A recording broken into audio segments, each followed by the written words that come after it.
भटक चुके थे या भटके हुए थे, ऐसा नहीं है। गोविंद अपनी राह दे, क्या दे? राह दे।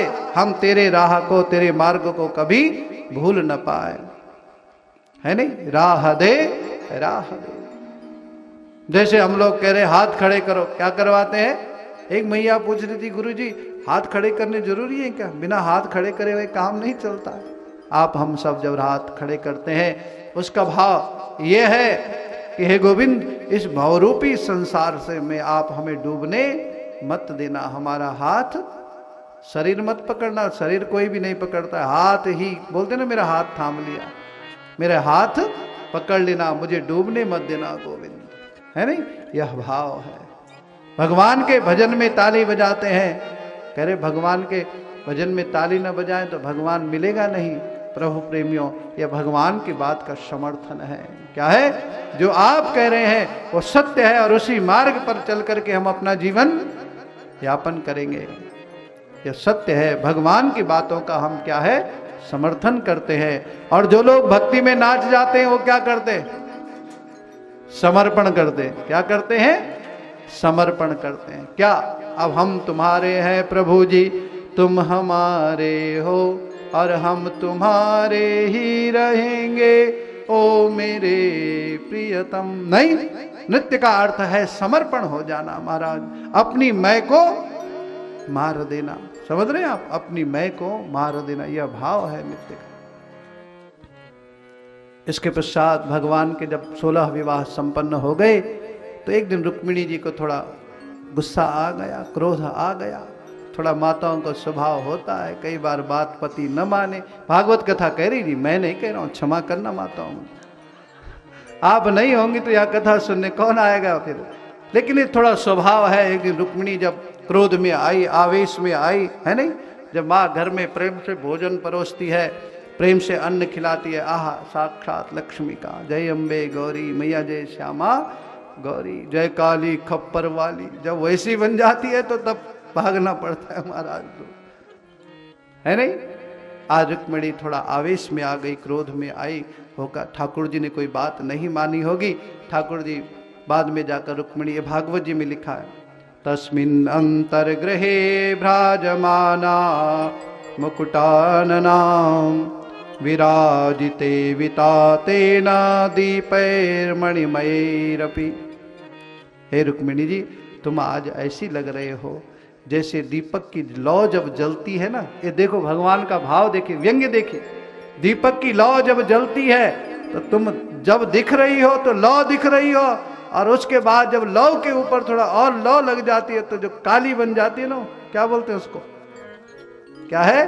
पहले तो तुम लौ लग रही थी, वहां तक भी ठीक था, लेकिन अब उसके ऊपर की जो बनी हुई है, अब तुम्हारा स्वरूप ऐसा ही दिखाई दे रहा। रुक्मिणी जी गई दर्पण के आगे, शीशे के आगे, कहीं सचमुच में काली तो नहीं हो गई, कहीं सचमुच में मेरा स्वरूप और स्वभाव तो नहीं बदल गया। जैसे रुक्मिणी जी शीशे के आगे जाती है, अपने को वैसे ही पाती, मैं तो जैसी हूँ वैसी हूँ। ठाकुर जी ने कहा, पगली, शीशा वर्तमान के स्वरूप को तो तुम्हारा दर्शा सकता है, लेकिन तुम पहले कैसे थे वह नहीं दर्शा सकता। दर्शाएगा जी? तो बचपन में कैसे थे दिखा पाएगा शीशा? तुम आज कैसे हो यह तो दिखा पाएगा, लेकिन तुम पीछे कैसे थे वो नहीं दिखा पाएगा, और तुम्हारा आगे स्वरूप कैसा होगा वह दर्शन नहीं करा पाएगा। हमारे पुराण आपको यह दर्शन कराते हैं, तुम पीछे क्या थे, आज तुम क्या हो, और तुम्हारा आने वाला भविष्य कैसे रहा। इसलिए इतिहास पुराणम पंचमे वेद उच्यते। रुक्मिणी के अभिमान को भगवान ने समापन किया, और उसी के पश्चात भगवान ब्राह्मण भक्त भी हैं, और यहाँ उषा और अनिरुद्ध का विवाह होता है जो भगवान के पोते हैं।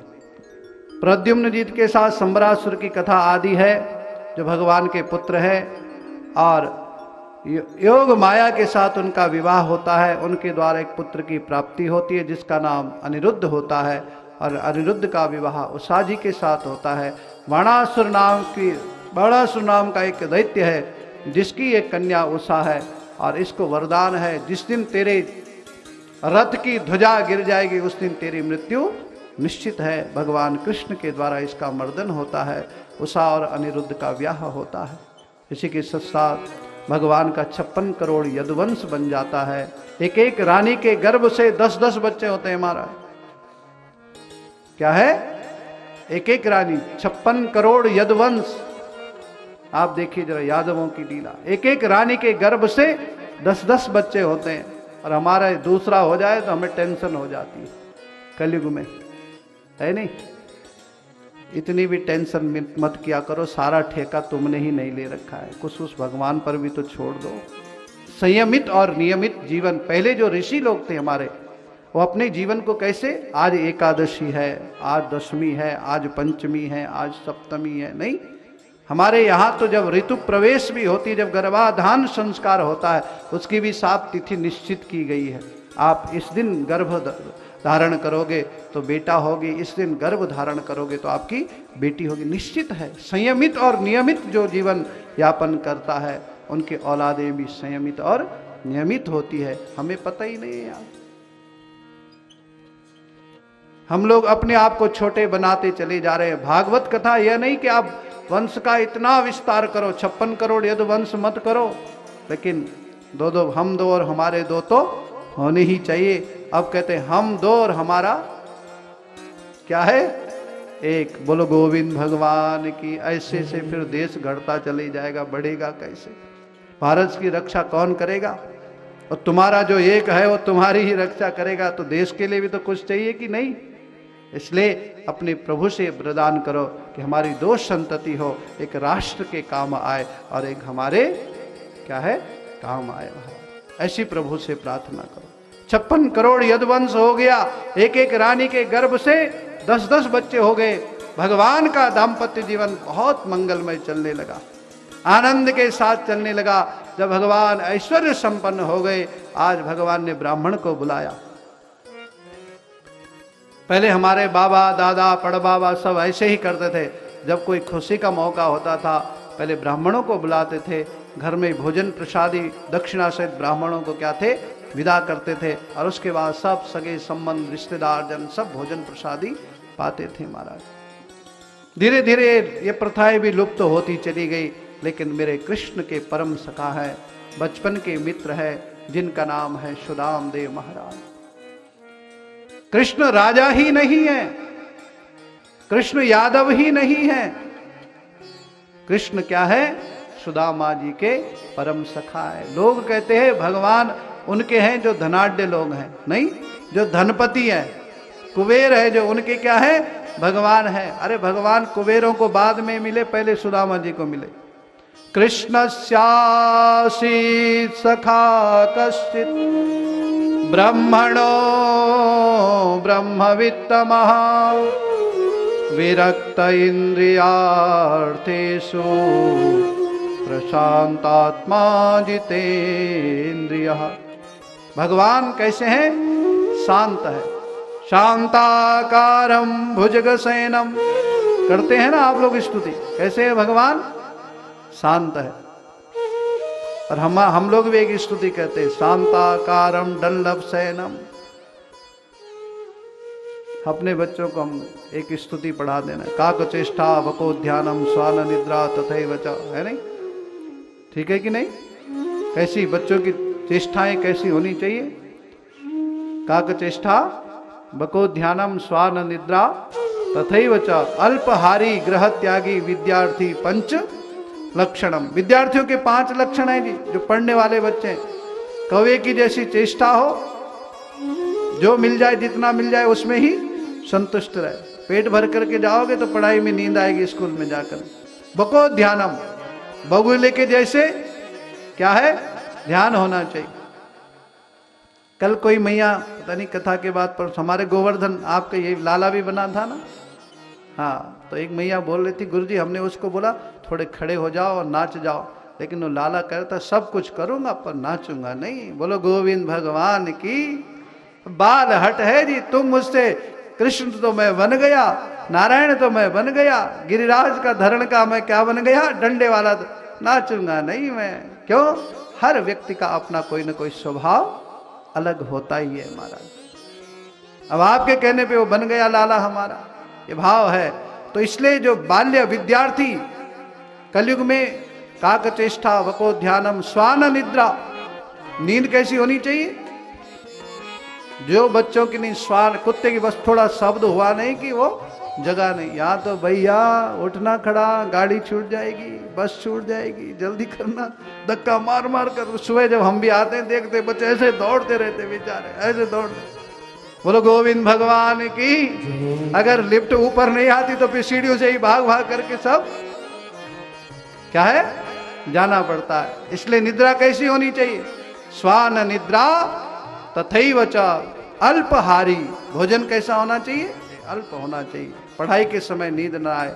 गृह त्यागी, घर से मोह नहीं होना चाहिए। विद्यार्थी पंच लक्षणम, ये विद्यार्थी जिसने बाल्य अवस्था में विद्या का अध्ययन नहीं किया, लाड़िते पंचवर्षाणि 10 वर्षाणि ताड़िते जायते 16 वर्षो समतुल्यो भविष्यति। जब 16 वर्ष का बच्चा हो जाता है तब समझाओगे तो हाथ खड़ा हो जाएगा उसका। लाड़िते पंचवर्षाणि, 5 वर्ष तक खूब प्यार करो। 10 वर्षाणि ताड़िते, 10 वर्ष तक आप हाथ साथ डंडा सब चल सकता है। लेकिन 10 वर्ष से 16 वर्ष के जब हो गए तब पिताजी का जूता बेटे जी के पाँव में आने लग जाए, है नहीं? पिताजी के कपड़े बेटी जी में आने लग जाए, माँ के, है नहीं? सोच लो बराबरी। अब हाथ नहीं, अब तो सब कुछ समर्पण। बोलो गोविंद भगवान की। कलयुग के जो बच्चे हैं, कलयुग के जो विद्यार्थी हैं, इनके लक्षण ऐसे कम दिखाई देंगे आपको। तो उसके लिए हमने एक अलग श्लोक बना दिया। क्या कहा? काक चेष्टा गदा ध्यानम। कौवे की जैसी चेष्टा है, बस खाने के लिए जहां मिल जाए वहीं दौड़ पड़ते, सब नहीं। ध्यान कैसा है? गदा ध्यानम। एक जगह खड़े रहो। बैग भी इतने इतने भरे हुए रहते आजकल, है नहीं? बेचारा खुद 10 किलो का है और बैग 20 किलो का है, कैसा ले जाए? गदा ध्यानम भैंस निद्रा तथैव च, है नहीं? यह जीवन हो रखा है। श्री राधे। कहने का भाव है, मेरे ठाकुर जी ने अपने 56 करोड़ यदवंश जो अपने बाल गोपाल है, सबके अंदर खूब संस्कार भरे हुए। इसी के साथ ब्राह्मण भक्त है और जो उनके सखा है बचपन के, जिनका नाम है सुदामा। कैसे हैं? कृष्णस्यासि सखा कश्चित ब्रह्मणो ब्रह्मवित्तमः। ब्रह्मवित्तम है। कैसे हैं? जितना मिल जाए उतने में ही संतुष्ट रहते हैं। कौन? सुदामा जी महाराज। विरक्त इंद्रियार्थेषु। आहा, शरीर बिल्कुल कैसा हो रखा है सुदाम देव जी का? सु मने सुंदर और दाम मने रस्सी। सुदाम देव जी का शरीर कैसा हो रखा है जी? रस्सी के जैसे बट चढ़े। सु मने सुंदर, दाम मने रस्सी, सुदामा। दिखने में बहुत सुंदर है, लेकिन उनमें कष्ट के, दुख के, पीड़ा के, भूखे के, प्यासे के क्या है? बट चढ़े हुए हैं। कभी भी परमात्मा से शिकायत नहीं की, गोविंद हमारी यह दशा और दिशा क्यों हो रखी? सुन रहे हो जी? यह है कथा। भगवान शांत है, लेकिन भगवान के जो भक्त हैं सुदाम देव, वो कैसे हैं? प्रशांतात्मा जितेंद्रिय, और भी क्या है? शांत है। शरीर पर कष्टों के, दुखों का जैसे पहाड़ टूट पड़ा हो, लेकिन एक भी बाग ये नहीं क्या गोविंद कौन से कर्मों का फल दे रहे हो, कौन सा दंड भुगत रहे। और हमारे ऊपर तो थोड़ा कष्ट होगा, भगवान की पूजा नहीं करेंगे। सुन रहे हो? अब हम ये नहीं करेंगे, अब हम वो नहीं करेंगे, अब हम वृंदावन नहीं जाएंगे, अब ठाकुर जी के आप बद्रिकाश्रम नहीं जाएंगे, जगन्नाथ जी नहीं जाएंगे। नाथ द्वारा भगवान ने हमारा काम नहीं बनाया। अच्छा, ये भगवान ने नहीं बनाया, ये तेरे कर्मों का फल है। सबसे पहले अगर नकारात्मक बात आती है तो भगवान की पूजा नहीं करेंगे। ये क्यों नहीं कहते हो? ये क्यों नहीं करते हो? तेरी पूजा करेंगे, तुझे छोड़ेंगे नहीं। अगर हमें कहीं गलती हुई तो उस मार्ग को दिखाना मेरे कन्हैया। जहां पर हमसे अगर कोई भूल हो चुकी है उसको दिखाना। बताओ हम सच करते कि नहीं? तेरी पूजा नहीं करेंगे। बस अब हमने ये कर दिया तो ये नहीं करेंगे, ये कर दिया तो ये नहीं करेंगे। दुश्मनी क्या भगवान से ही थी? है ना? ये भाव नहीं जीवन में आना चाहिए। भगवान कहते हैं, सुदाम देव जी अपनी पत्नी एक दिन सुशीला से कहते हैं देवी बहुत समय व्यतीत हो गया, पर कृष्ण के दर्शन नहीं किए हैं। आज मन में इच्छा हो रही है कि मैं कृष्ण दर्शन करने के लिए जाऊं।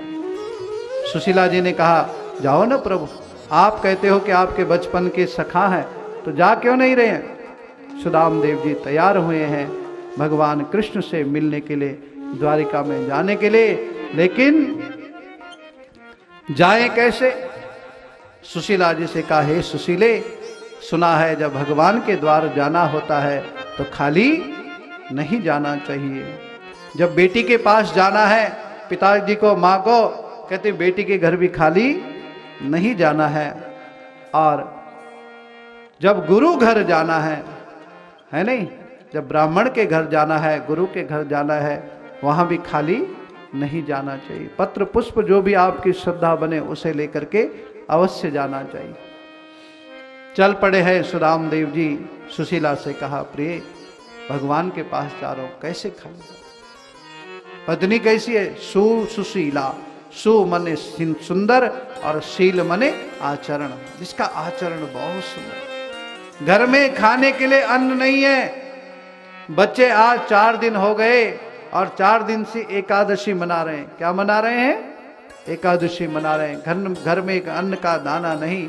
पत्नी ने अपने पति से नहीं बोला, 4 दिन हो गए तुम्हारे बच्चे भूखे हैं, मैं भूखी हूं। क्या भाव कर रही है, जो कुछ है सब परमात्मा का है। आप जा रहे हो कृष्ण से मिलने, लेकिन एक बात है प्रभु, खाली मत जाना। पति को पता ही नहीं चला मां सुशीला ने कब 4 घरों से 4 मुट्ठी, देखो घर को संभालने वाली गृहिणी लाई और बोला भगवान के द्वार कभी खाली नहीं जाना चाहिए। वो 4 मुट्ठी चावल लाई। सुदामा जी की जो धोती है वो भी फटी पुरानी, कैसे बांधे, जैसे तैसे करके वो पोटली बांधी। सुदाम देव जी ने अपनी दाहिनी काख में बगल में रखी और चले हैं भगवान से मिलने। कहाँ, द्वारिका, है नहीं। और जब द्वारिका की ओर प्रस्थान करने लगे, शरीर बड़ा दुबला पतला हो चुका है, कष्ट बहुत है, लेकिन फिर भी कहा बचपन का सखा है, अंतिम दर्शन तो कर ही आए। वहां चले श्याम सुंदर से मिलने सुदामा, चले श्याम सुंदर से मिलने सुदामा, चले श्याम सुंदर से मिलने सुदामा, चले श्याम सुंदर से मिलने सुदामा। मग में है कहते हरे कृष्ण रामा, मग में है कहते हरे कृष्ण रामा, मग में है कहते हरे कृष्ण रामा, मग में है हरे कृष्ण रामा। चले श्याम सुंदर से मिलने सुदामा, चले श्याम सुंदर से। हरि बोल। बड़े भाव, दिव्य भाव को लेके हृदय में हरि नाम रखा हुआ है। चले जा रहे हैं, रास्ते में गाए जा रहे हैं, कहीं तो गोविंद मिलेगा। श्री राधे।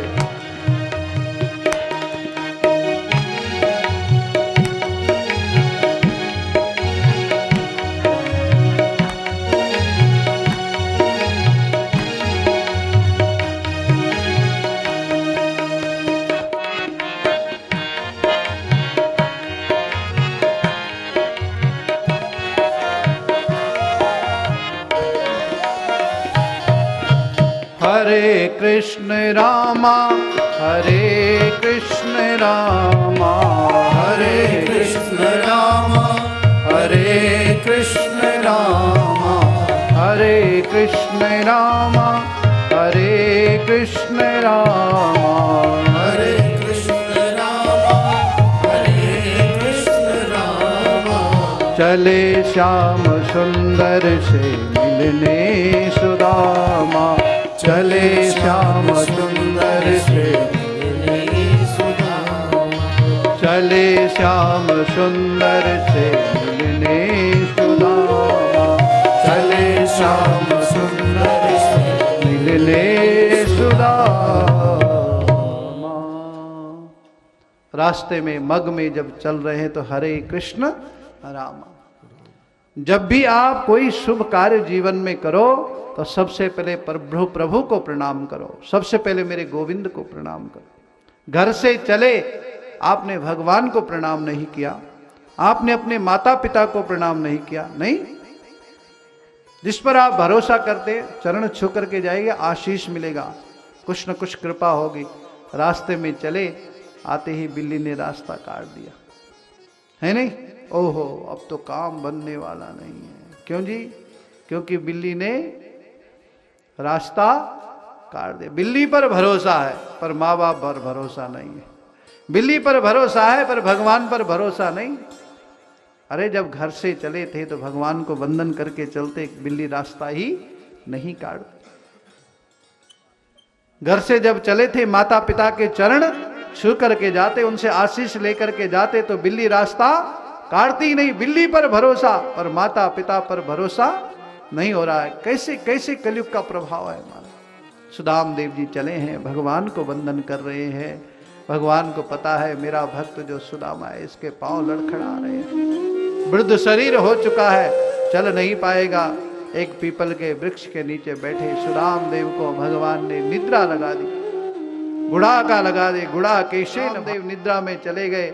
भगवान ने अपने सारथी को भेजा और दारूक सारथी को भेजा और कहा जाओ, मेरे भक्त को द्वारका आने में बहुत समय लग जाएगा। कहाँ से? उज्जैन से, उज्जैन की नगरी, सुदाम देव की नगरी है नहीं, अवंतिका, बहुत समय लगेगा। आप ऐसे करिए, जाइए जल्दी से। दारुक सारथी गए हैं, सुदाम देव जी को निद्रा में उठा करके सीधे द्वारिका ले आए और द्वारिका के बाहर रख दिया। जैसे प्रातः काल हुई, सुदाम देव जी कहते, चले श्याम सुंदर से मिलने सुदाम। भैया कहाँ होगा ये द्वारिका? कितनी दूर होगी द्वारिका? बहुत समय लग गया, मुझे लगता है विलंब बहुत हो गया। द्वारकाधीश सो तो नहीं गए होंगे, कहीं विश्राम तो नहीं कर रहे होंगे? कितनी दूर? बोले भैया अभी प्रातः काल की वेला हो रही है, अभी तो सुबह 5 बज रहे हैं, अभी सोए नहीं, अब तो उठ रखे हो 4 बजे। द्वारिका बहुत दूर नहीं है, जहां आप दिखाई दे रहे हो, जहां आप खड़े हो, जिस द्वार के आगे खड़े हो, ये द्वारिका ही है। ये सामने द्वारिकाधीश की नगरी है, क्योंकि भगवान हमारे सम्मुख है, भगवान पीछे नहीं है। जब आप चाहो वो आपके साथ खड़े हो जाते, जब आप पुकारो, आपकी इच्छा आए पुकारने की तो खड़े हो जाते हैं, आप नहीं भी पुकारो तो भी वो आपके अंतःकरण में बैठे हुए हैं। जब तुमसे तुम्हारा सामर्थ्य नहीं रहेगा उठने का, तब भी वो तुम्हें उठाने का काम करेंगे, तभी भी तुम्हें संभालने का काम मेरे परमात्मा करते हैं।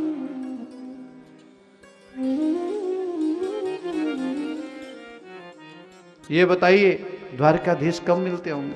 बोले आप जब चाहिए, उनका दरबार हर समय क्या है? खुला रहता है, किसी के लिए बंद नहीं होता है। चले हैं सुदाम देव, बड़े प्रसन्न हुए, मन में विचार करने लगे, अरे अगर मुझे ये पता होता कि द्वारिका नगरी इतनी नजदीक है नहीं, मैं तो रोज आता। क्या?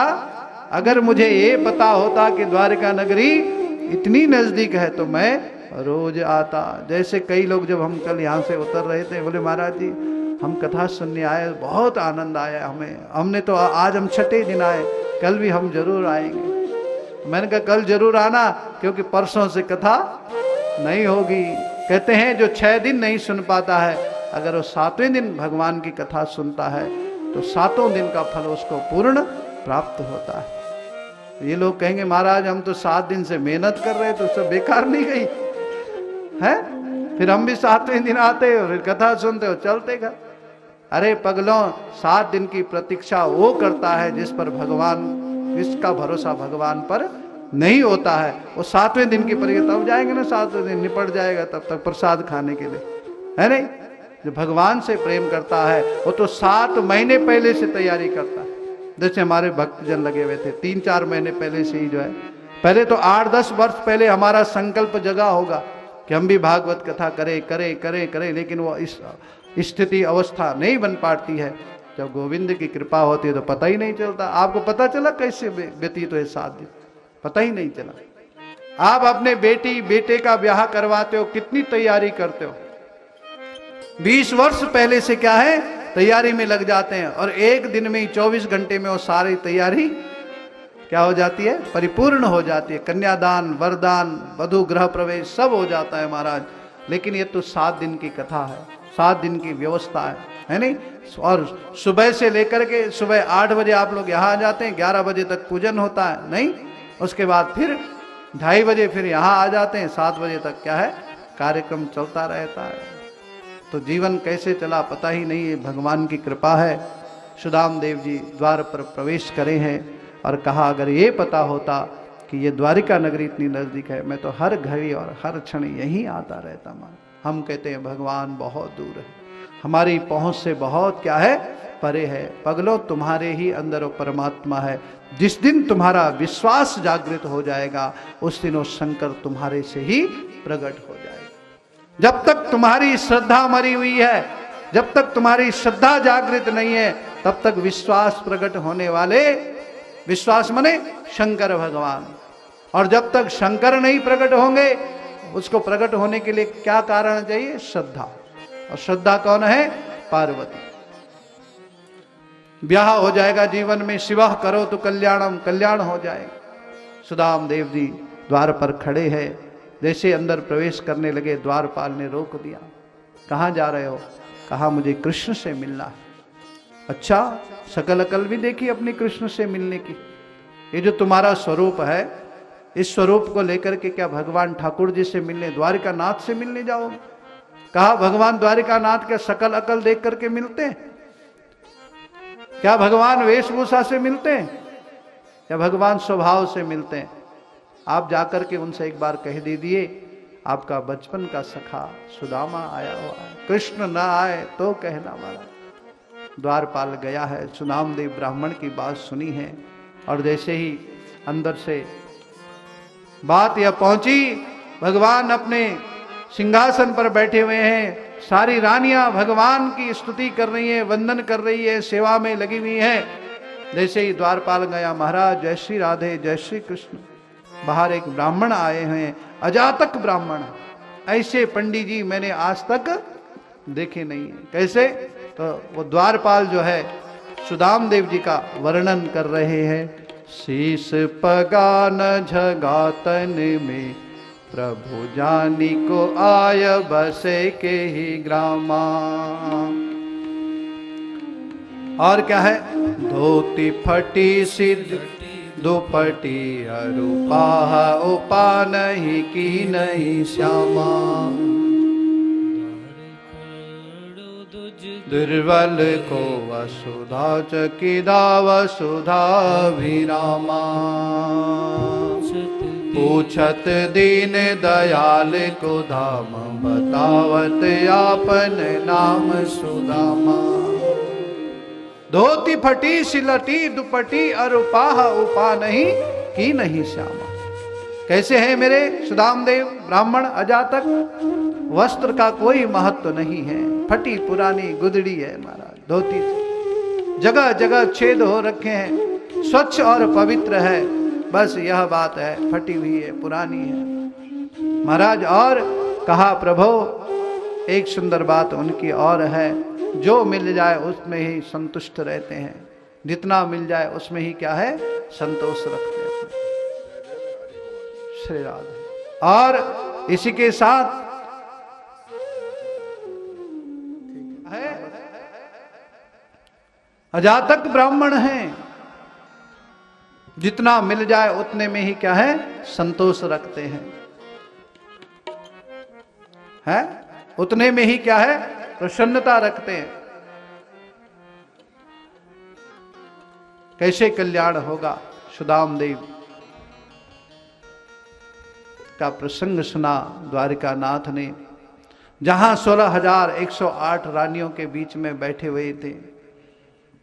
कह रहे हमारे सुदामदेव जी भी आ रहे, थोड़ा तैयार हो रहे हैं। मुझे लग रहा ब्यूटी पार्लर गए होंगे शायद, इसलिए लेट हो गए। नारायण भगवान की, श्याम सुंदर भगवान की। हाँ, सुंदर सु मने सुंदर, दाम मने शरीर। हाँ भाई, शरीर तो सुंदर होना चाहिए, तभी तो भगवान को वही प्रिय है जो सुंदर है। क्या है? भगवान को प्रिय ही वही है जो सुंदर है। असुंदर लोग भगवान को भाते ही नहीं है, प्रिय हो ही नहीं सकते। भगवान को प्रिय ही वह है जो सुंदर है। 16,108 रानियां भगवान का पूजन कर रही हैं। विष्णुम विष्णु वषटकारा भूतात्मा भूत भावना पूतात्मा परमात्मा च परमं यो महत तेजो परमं यो महत गति परमं यो महत ब्रह्मा, है नहीं, आदि आदि करके भगवान का यजन कर रही है। भगवान नारायण के सहस्त्र नामों के द्वारा भगवान का पूजन कर रही है। कभी शालिग्राम शिला एकादशी का दिन हो, शालिग्राम जी आपके घर में बैठ देखो, और देवताओं की प्रतिष्ठा करनी पड़ती है, बड़ा सेवा करना पड़। ठाकुर जी तो बिना भोग लगाए हुए क्या है, चुप रहते नहीं, और भोग भी बढ़िया बढ़िया क्वालिटी का। लेकिन हमारे शालिग्राम शिला एकादशी के दिन हो और आपने 16,108 तुलसी पत्र के द्वारा द्वादशी के दिन भगवान का शालिग्राम का पूजन करें और भगवान विष्णु सहस्त्र नाम का पाठ करें, बहुत मंगल होता है, बहुत मंगल होता है, बहुत मंगल होता है, आनंद आता। श्री राधे। नारायण की कृपा हुई, सब रानियां भगवान का पूजन कर रही हैं। और सुदाम देव क्या है, जैसे ही भगवान ने द्वारपाल के मुख से नाम सुना दौड़े चले गए। कहीं भगवान का मुकुट गिर रहा है, कहीं भगवान का मोर पंखुड़ी गिर रही है, कहीं भगवान की वैजंती माला गिर रही है, कहीं मेरे ठाकुर जी की बांसुरी गिर गई। प्रेम में क्या हो गए, आज मेरे ठाकुर भक्त के अधीन है। नाहम वसामि वैकुंठे योगी नाम हृदय न वै मद भक्ता यत्र गायन्ते तत्र तिष्ठामि नारद, तत्र तिष्ठामि नारद। आए हैं, जैसे ही भगवान बाहर द्वार पर आए हैं, ठाकुर जी ने क्या देखा, ठंड के मारे मेरे सुदाम देव की जो दशा है, शरीर में क्या है, बड़ी पीड़ा है, बड़ी वेदना है। पाँव, जो पाँव है ना, कांटों ने उनको अपना घर बनाया हुआ है, किसी ने कांटों को जगह नहीं दी। सुदाम देव के पैरों ने कांटों को भी क्या है, खूब जगह दे रखी है। कभी आपको पता है, कुछ लोग ऐसे हैं जब सावन का महीना आता है नहीं, तो अपने पाँव पर जूते नहीं पहनते हैं, हमारा नंगे पाँव चलते हैं।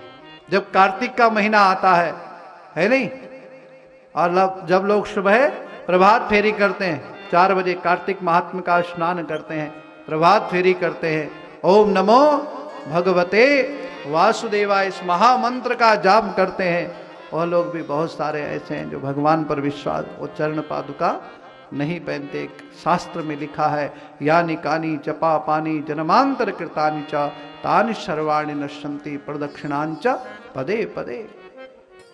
जब पांडव लोग एक बार राजसु यज्ञ कर रहे थे, सुदाम देव जी जब आ जाए तो बता दें हमें, है नहीं, हाँ, जब राजसु यज्ञ कर रहे थे तो द्वारिका, वहां पर एक पांडवों को भगवान कृष्ण ने घंटा बजा दिया। भगवान ने कहा, जिस दिन ये घंटा बजेगा सोच लो तुम्हारा यज्ञ पूर्ण होगा। पांडवों ने सुंदर व्यवस्था करी, राजसु यज्ञ को पूर्ण करने के लिए सब कुछ कर दिया, लेकिन घंटा, जो घंटी टंगी हुई थी वो बजी नहीं।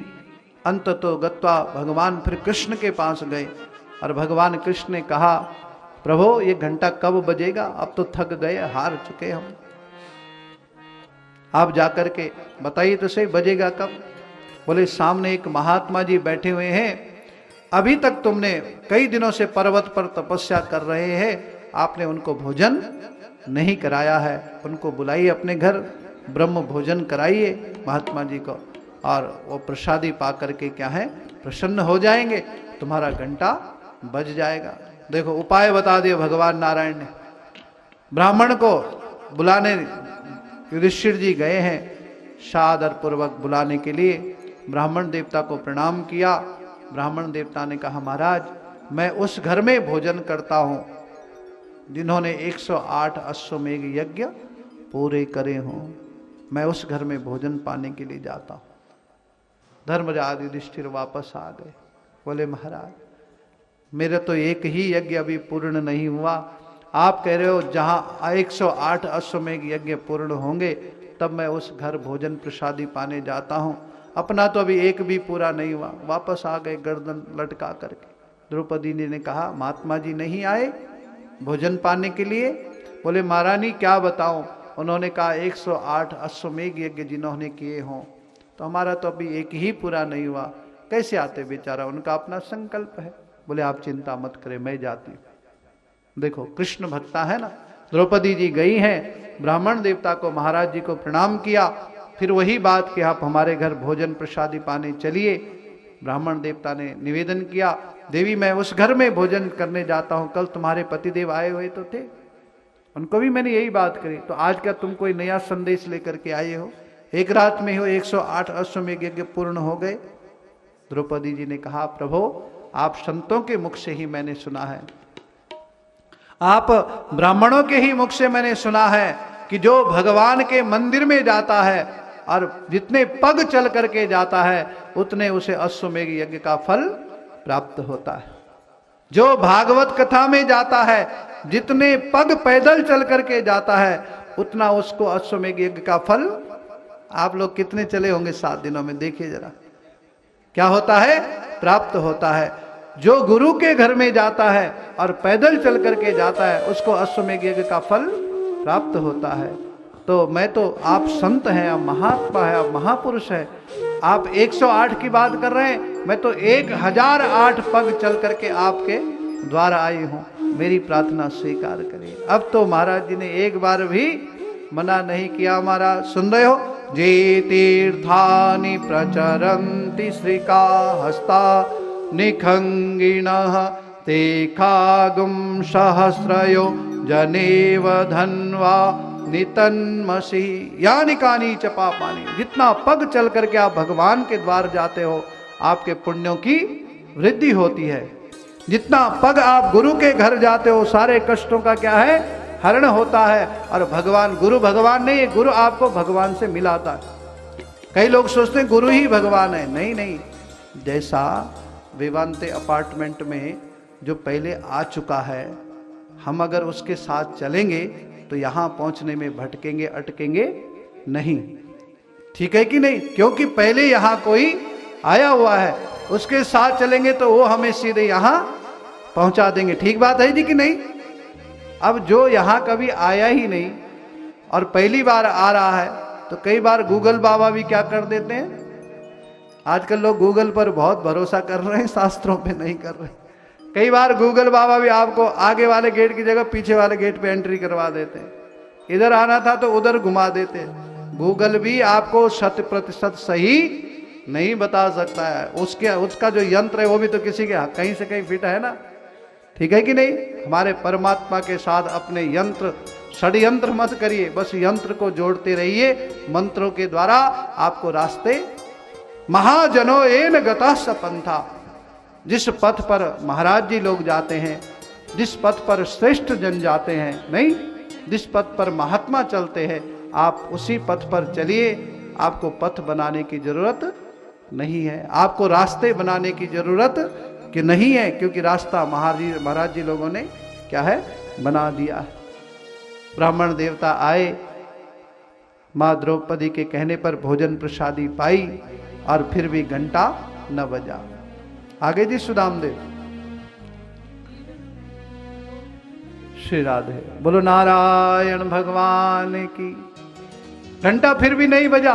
द्रौपदी ने बड़े प्रेम से 56 प्रकार का भोजन परोसा और महात्मा जी ने क्या किया, वो सारा भोजन एक ही थाली में, क्योंकि अलग अलग 56 कटोरियां रखी हुई थी ना, है नहीं, बड़े प्रेम से महात्मा जी भोजन प्रसादी पाएंगे। हम लोग भी कई यजमानों के घर में स्वभाव आता है 10 कटोरियां लगा दी, थोड़ा थोड़ा प्रसाद, अपने को तो सब मिला दिया।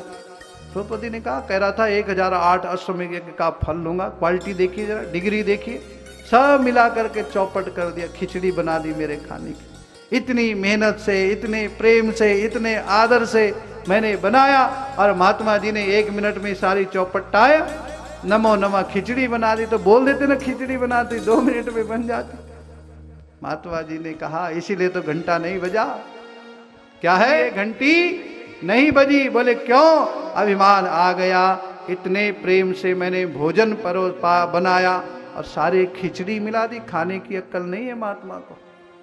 महात्मा जी मन मन में कहने लगे, पगली हम तो चेहरे डंगल में रहने वाले लोग, मंगल करने वाले, वहाँ ये 56 प्रकार की प्रसादी कौन बनाएगा। इसलिए उस रस को मिलाने के लिए हमने क्या किया, घंटा बज गया, बोलो गोविंद भगवान की। अब कोई जब तक जीवन में अभिमान नहीं रहेगा तब तक भगवान दर्शन नहीं देंगे, गुरु नहीं मिलेगा, माता पिता अच्छे आपको नहीं मिलेंगे। और जब आपका प्रेम प्रकट हो जाएगा, आपके जीवन में सद संस्कार आएंगे, गुरु भी मिलेंगे, अच्छे माता पिता भी मिलेंगे, और भगवत कृपा तो है ही। भगवत कृपा तभी होती है जब आपको गुरु अच्छे मिलते हैं, जब आपको माता पिता अच्छे मिलते हैं। तो सोच लो गोविंद की कृपा है। सुदाम देव जी जैसे ही चले हैं, भगवान बड़े प्रसन्न हो गए। द्वारिकाधीश द्वार पे गए हैं, और जैसे ही द्वारिकाधीश द्वार पर गए, सुदाम देव जी को अपने क्या है गले से लगाया। बोलो कृष्ण चंद्र भगवान की, वृंदावन बिहारी लाल की, श्याम सुंदर भगवान की। श्री राधा आएंगे तभी तो शुरू करेंगे। हाँ बोले ना, हमारा प्रसंग बस चलता रहेगा, आप बुलाइए ना। श्याम सुंदर भगवान की। आए हैं हम सुदाम देव जी हमारे। देखो देखो ये गरीबी मेरे बचपन का यार है, मेरा श्याम, मेरा श्याम, यही विश्वास लेके आया हूँ। जय हो सुदाम देव जी की। अरे द्वार पालो कन्हैया से कह दो, अरे द्वार पालो कन्हैया से कह दो, किधर पे सुदामा गरीब आ गया है, किधर पे सुदामा गरीब आ गया।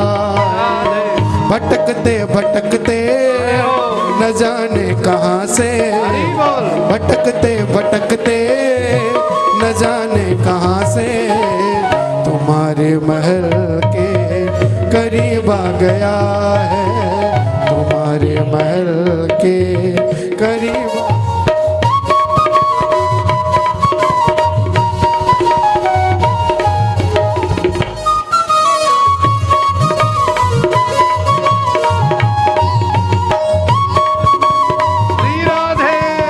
न तन पे है जामा, बता दो कन्हैया को, से जा करके कह दो गया है।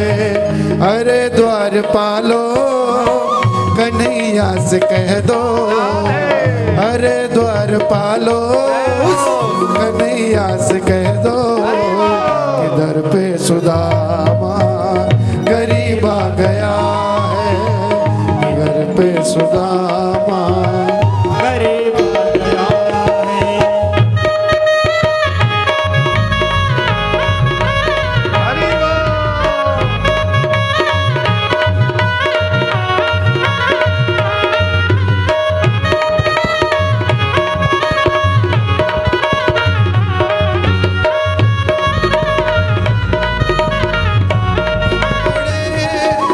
चले आए मोहन लगाया गले से, सुदामा को मोहन लगाया गले से, सुदामा को मोहन सुनते ही दौड़े चले आए मोहन, लगाया गले से सुदामा को मोहन, सुनते ही दौड़े चले आए मोहन, लगाया गले से सुदामा को मोहन, हाँ लगाया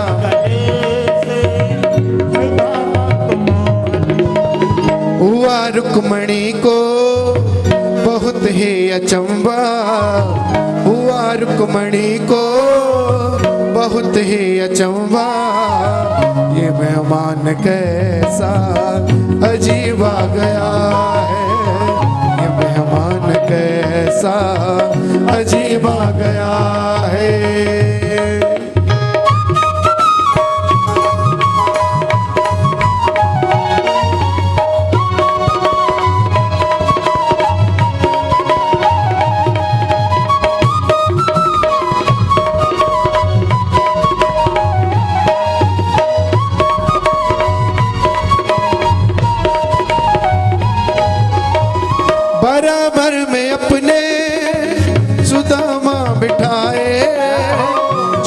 आंसुओं से श्याम ने धुलाए, चरण आंसुओं से श्याम ने धुलाए।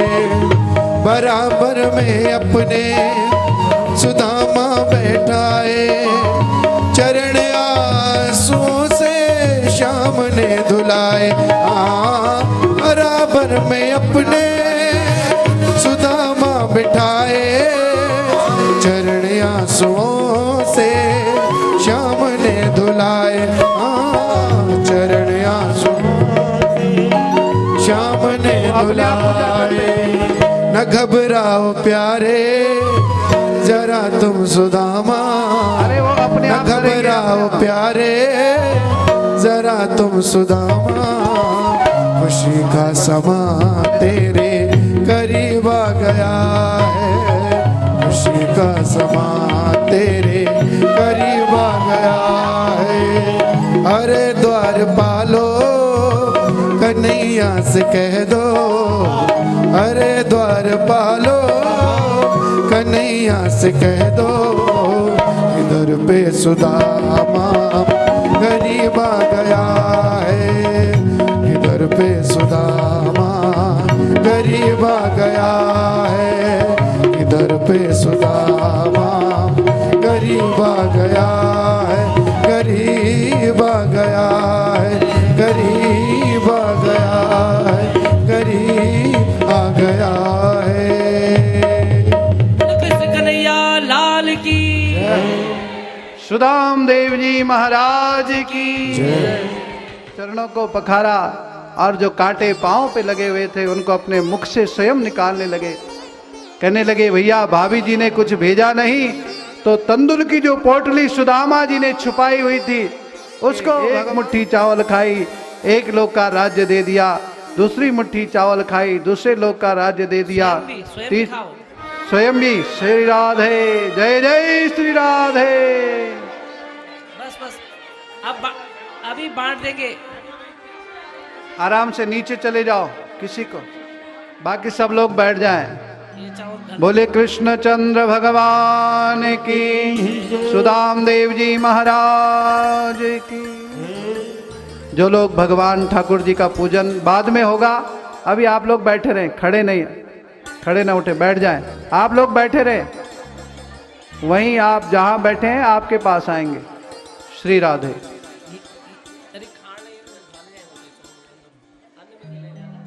हाँ, जो ये चावल जो तंदुल आपको मिल रहे हैं, ये अपनी भोजन कक्ष जो किचन है वहां अपने भोजन पात्र जिसमें चावल रखते हैं वहां डाले। लक्ष्मी का प्रतीक है। जिन्होंने खा लिए कोई बात नहीं, और मिल जाएंगे, और मिल जाएंगे, अच्छी बात है, और मिल जाएंगे, और मिल जाएंगे, और मिल जाएंगे। बोलिए श्याम सुंदर भगवान, सुंदर भगवान की। सुदाम देव जी ने जैसे ही भगवान के श्री चरणों में प्रणाम किया, मेरी द्वारिका नाथ ने सुदाम देव जी के मानो आज सारे कष्टों दुखों को दूर किया। कंटक जाल लगे पग जोए, अपने मुख से अपने दांतों से स्वयं सुदाम देव के चरणों के कांटों कष्टों से दुखों से निजात प्राप्त किया। और फिर ठाकुर जी ने 56 प्रकार की भोजन प्रसादी ब्राह्मण देव घर पर आए हैं। भगवान का भाव देखिए आप, बड़े प्रेम से सुदाम देव जी को भगवान ने 56 प्रकार का भोजन प्रसाद परोसा है, यथाशक्ति दक्षिणा दी है। और उसके पश्चात सुदाम देव जी को क्या है, विदाई की है। बोलो श्याम सुंदर भगवान की, वृंदावन विहारी लाल की जय। सुदाम देव जी जब घर की ओर गए हैं, क्या देखते हैं, क्या देखते हैं? अवंतिका में सुशीला जी जो सुदामा जी की पत्नी है, ले जाओ ले जाओ, सुदामा जी की जो पत्नी है वो क्या है, प्रतीक्षा कर रही हैं और देख रही हैं सुदाम देव जी तो बड़े सज धज करके आए हों जैसे। नहीं, मेरे ठाकुर ने क्या किया, जो दिया था, मेरे बोलिए, जो मेरे ठाकुर ने जो दिया था, दुपट्टा भी वापस ले लिया, जो पगड़ी पहनाई थी वो भी वापस ले ली। समझ रहे हो आप? भगवान जब देते हैं तो दिखाते नहीं हैं। हम लोग तो थोड़ा बहुत करते हैं तो दिखाते रहते हैं, है नहीं? लेकिन भगवान जब देते हैं तो दिखाते नहीं है। और हम जब करते हैं तो थोड़ा दिखाने का स्वभाव है मनुष्य का, दिखाना नहीं चाहिए। परमात्मा जो भी मिले, जो दे, उसे सहर्ष स्वीकार करो। आप जो कर रहे हो अपने लिए कर रहे हो, किसको दिखाना आपने। सुशीला जी पूरे 16 श्रृंगारों से तैयार है, आज तो सोने की थाली लेकर के आरती करने के लिए आई। सुदाम देव जी ने देखा ये मेरा घर तो है नहीं, जहां से मैं गया था क्या है, ये वो जगह तो है नहीं। मात बोलिए मत, अब आप बोलो मत, बोलो मत भैया, हो गया, बहुत हो गया। क्या है, जो मैं जहां जिस घर को मैं छोड़ करके आया था वो तो झोपड़ी थी, यहां तो अड़ोसी पड़ोसियों के घर भी क्या बन गए, राजमहल बन गए। आप सब जानते हैं कथा, क्यों कि जिन जिन घरों से वो 4 मुट्ठी चावल गई थी, किसके लिए, भगवान का प्रसादी, वो घर क्या बन गए, राजमहल बन गए। ये भाव है। तुम्हारे घर से भी थोड़ी प्रसादी भगवान के अंश में लगी। मालपानी जी का नाम ही मालपानी, ये चाहते तो अकेले ही सब कुछ करते हैं जी। हमारे सलील जी चाहते तो नदियां बहा देते, लेकिन इन्होंने एक संकल्प किया कि हमारे राकेश जी, हमारे गौरव जी, हमारे नितिन जी और हमारे आनंद जी, हमारे अनिल चौहान जी, 7 यजमानों को एक प्रेम का सूत्रधार बनाया और सब लोगों ने उसमें अपनी अपनी आहुति डाली और आज वो संपन्नता की ओर है, निर्विघ्नता के साथ। बोलो गोविंद भगवान की। सुशीला जी ने मेरे सुदाम देव जी की आरती उतारी और कहा, देवी ये हुआ कैसे। बोले जैसे ही आपने द्वारिका में चरण रखे, मेरी गोविंद की क्या हो गई, कृपा हो गई, हमारी घर की दरिद्रता दूर हो गई और लक्ष्मी जी ने सारा ऐश्वर्य वैभव आपके कृष्ण ने यहाँ भेजा है। अब आप देखे, सुनो जरा, हमारे कृष्ण कैसे हैं, ठाट बाट वाले हैं कि नहीं। रोज फूलों का बंगला लगता है महाराज, कितना महंगा होता होगा। तो भगवान के जो भक्त हैं उनको भी अपने जैसे, बताइए ना, आप भगवान के लिए इतना प्रेम समर्पण करोगे तो क्या भगवान आपको वो सुख नहीं देंगे।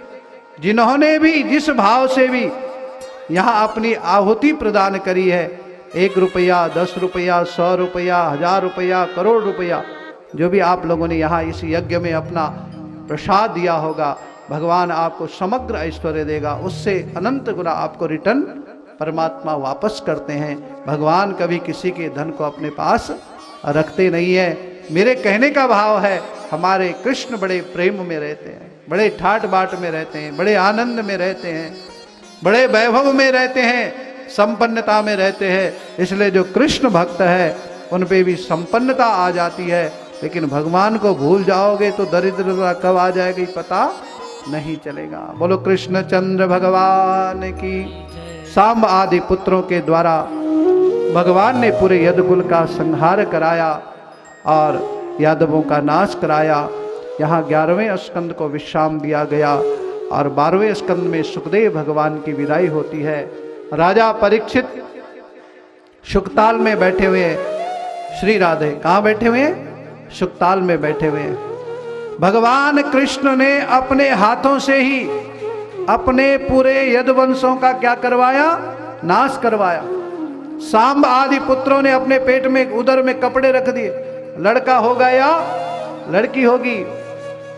सप्त ऋषियों ने कहा न लड़का होगा न लड़की होगी। सप्त ऋषियों की परीक्षा ले रहे थे, तुम्हारे यदुकुल की नाश होगा, एक मुसल पैदा होगा। अब उस एक मुसल से तो परमाणु अस्त्र तो यह है नहीं कि मरेंगे, और सारी दुनिया भी नहीं मर सकती है।